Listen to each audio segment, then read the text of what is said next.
जिसके घर में तिजोरियां भरी हो, जिसके घर में अलमारियां भरी हो, जिसके घर में वस्त्र भरा हुआ हो, जिसके घर में अनाज भरा हुआ हो, और उसके घर का एक व्यक्ति भी अगर शंकर के मंदिर में जाकर एक लोटा पानी नहीं चढ़ा सकता, समझ लेना कि ये पूर्व का आज काट रहा है, पर जब दूसरी बार इसका जन्म होगा तो ये दरवाजे पर किसी के भिक्षा मांगता हुआ खड़ा होगा, पर ये भगवत भजन में कहीं भक्ति और मुक्ति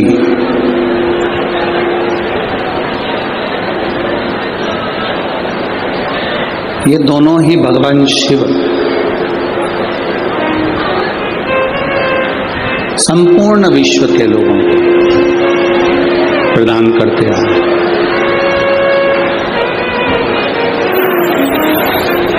भक्ति भी शिव देते हैं और मुक्ति भी शिव देते हैं। अगर कोई व्रत, कोई उपास आप कर रहे हैं, मान लो तीज का व्रत करा, महालक्ष्मी का व्रत करा, चतुर्थी का व्रत करा, नवरात्रे का व्रत किया,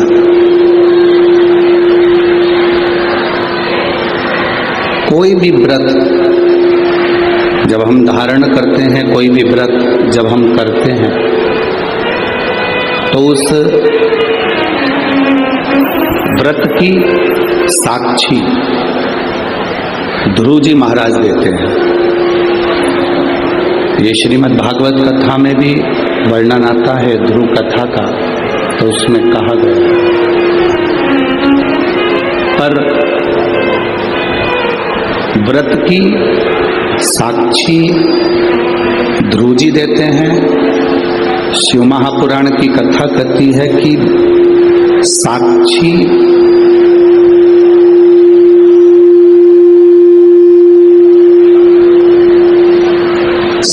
भले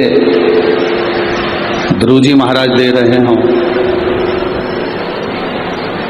पर व्रत करने का जो बल है, व्रत करने का जो आनंद है,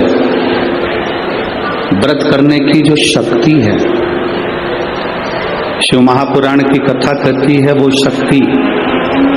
चाहे हम विष्णु पुराण पढ़ें, भागवत पुराण पढ़ें, स्कंद पुराण, कूर्म पुराण, नर्मदा पुराण,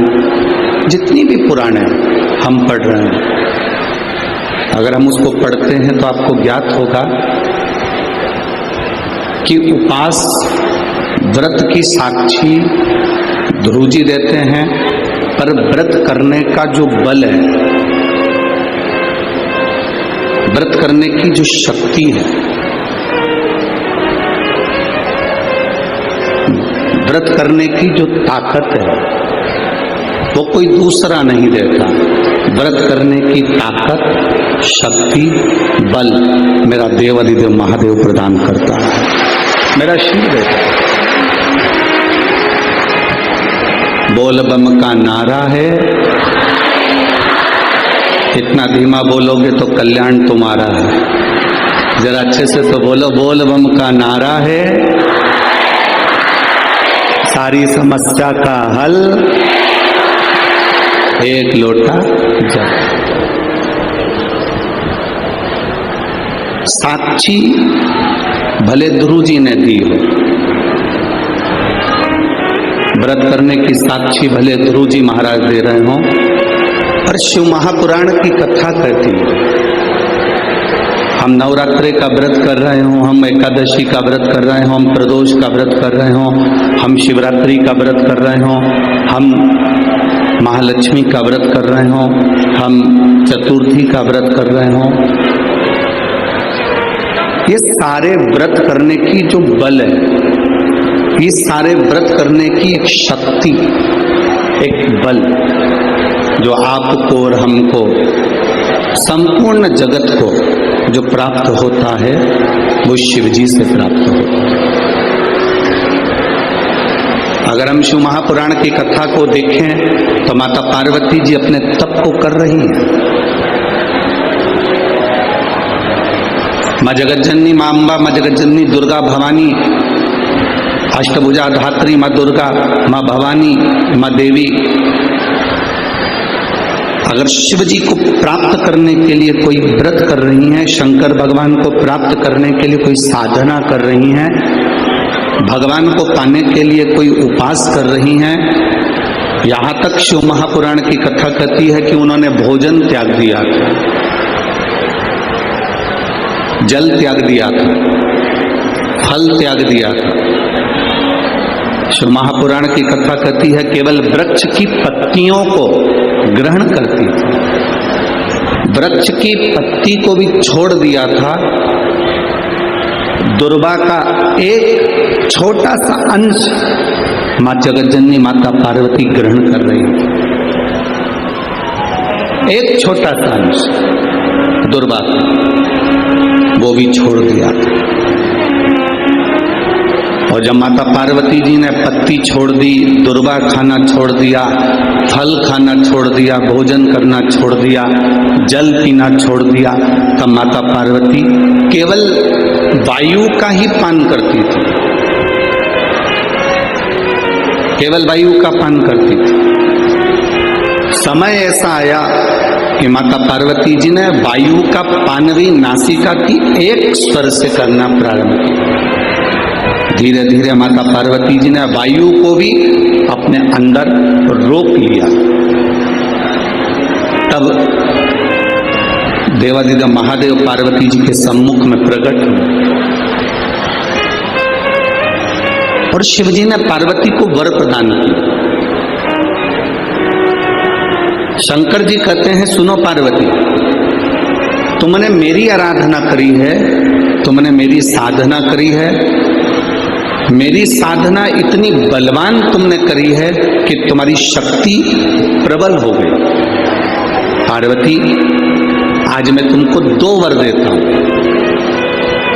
मेरी विदर्भ की माताओं, नागपुर नगर की मेरी जीजियों और नागपुर नगर के मेरे जितने भाई लोग बैठे हैं, मेरे जीजाओं, बड़े सावधानी से कथा सुनो। 5 दिन मिले हैं,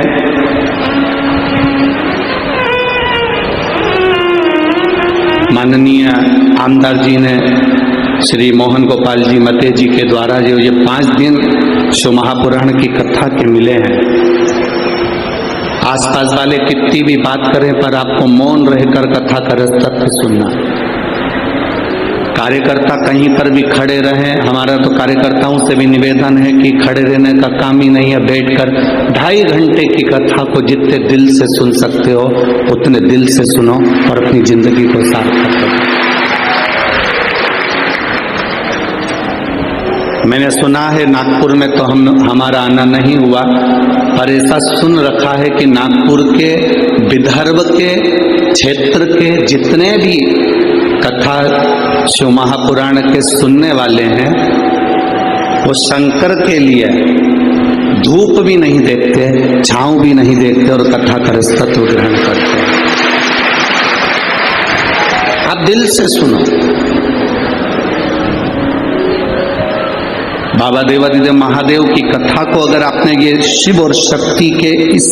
नवरात्रे के अवसर पर दिल से सुन लिया तो निश्चित है आपकी झोली खाली नहीं रहेगी, मेरा देवादिदेव महादेव भर कर ही रहेगा। ये रीते ज्ञान खाली ना जाता डर से